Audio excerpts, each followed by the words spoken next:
Last month, we told you about Carter Churchfield's red light tour of downtown Honolulu.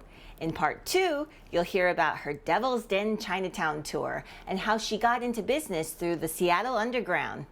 Well, I grew up in Illinois, and I thought I wanted to maybe be a physicist, so I went to school at Bryn Mawr College and I got my BA in math. Then I realized I don't have the temperament to sit behind a desk all day. So I thought, oh, I'll try acting, and eventually I got a job as a historical tour guide, and that's when I realized this is what I meant to be doing. I meant to research hidden, scandalous history that people don't usually talk about, maybe because it's a little embarrassing or because it's taboo, and then share that with other people. Here we are in front of old Ironside tattoos.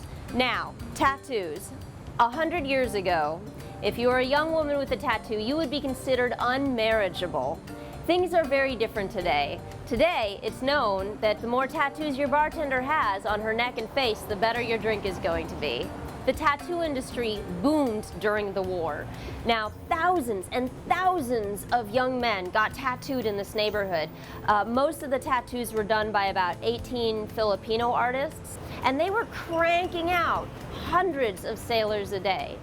Now, there was one particular gentleman, he was born Norman Keith Collins, but he's better known as Sailor Jerry, and he created this beautiful style of art that is still popular today, and it's called Americana tattoo style. And there's some great examples right in here of Americana tattoo. Well, the Devil's Den tour is about Chinatown. Now, it used to be called the Devil's Den because it was so filthy and it was covered with vermin. Now, a lot of people know that the bubonic plague hit Europe in the 1300s. Very few people know that the bubonic plague hit Hawaii in 1890s. And the Board of Health decides parts of Chinatown are just too dirty to clean. They can't get water to be sluiced through correctly. Now, in Canton, China, they're experimenting with controlled burns to try to fumigate a place to make it clean enough to live again. So the Board of Health asks the Honolulu Fire Department to do controlled burns in the neighborhood. One controlled burn gets completely out of hand, and it leads to the second most disastrous event in Hawaiian history, second only to the Pearl Harbor attacks.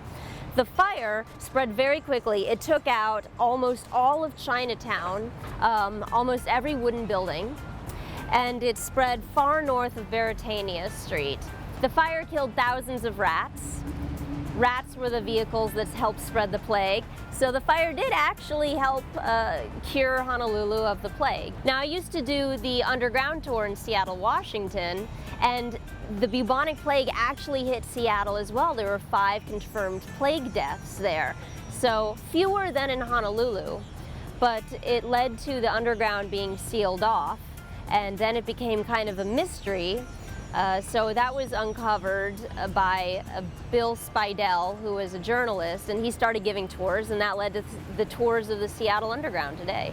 So Seattle's built on a tide flat, and it floods quite frequently there. Now, there was a great fire, and it took out all the wooden buildings in the downtown area. Now, this was the city's chance to rebuild and regrade so that the city would be higher above the water line. This would fix the flooding problem. But the building owners don't want to wait 2, 3, 4, 5 years for this to happen. They're going to miss out on business. So they rebuild right away on the mudflat, which means their first floors still have flooding problems. Now, what the city does is they continue with their regrading project. They just regrade around the buildings.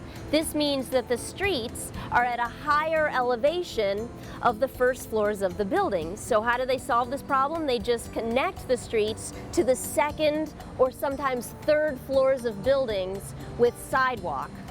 Now, this is what creates the underground sidewalks around the city. That's the original level. Today, as you're driving around Seattle, know that you're driving around on the second or third floor of the city.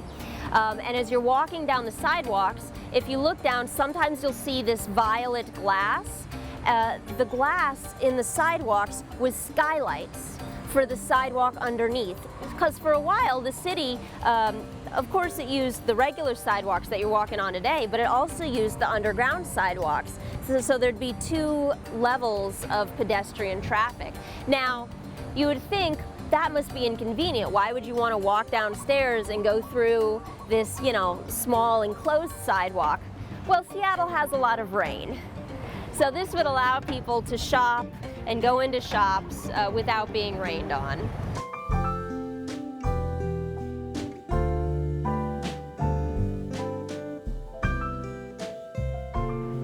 Thanks for watching. This is Teresa Tilley wishing you all the best in whatever career path you choose.